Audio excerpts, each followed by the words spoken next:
हनुमानजींच्या साक्षीने लोकसेवेचा संकल्प. छांगाणी नगरात नवनिर्वाचित नगरसेवकांचा भक्तिमय सन्मान सोहळा. दिनांक 18 जानेवारी 2026. छांगाणी नगर येथील हनुमान मंदिराचे परिसरात हनुमानजींच्या पवित्र साक्षीने नवनिर्वाचित 3 नगरसेवकांचा अभिनंदन व सत्कार सोहळा भक्तिमय वातावरणात पार पडला. प्रभू हनुमानांच्या चरणी नतमस्तक होत सौ प्रियांका भूषण पाटणी, सौ अर्चना अशोक पांडे व श्री योगेश विजयकर यांचा उमेश ढोणे यांनी पुष्पहार अर्पण करून सन्मान करण्यात आला. अभिनंदन करून शुभेच्छा दिल्या.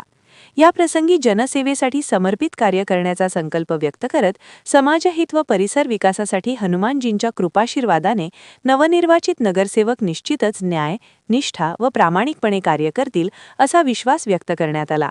उमेश ढोणे, प्रा. सुभाष चतुर्भुज परिवार, अतुल मालाणी व परिवार, चाचणेताई परिवार, जागृती, उन्मेष, बाबू शेट्टे परिवार, काळपांडे जागृती, गणेशदास गायकवाड आदी भक्तजन व नागरिकांनी नगरसेवक विजयाप्रती जयघोष करत अभिनंदन देऊन त्यांच्या उज्ज्वल व यशस्वी वाटचालीस मंगल कामना दिल्या.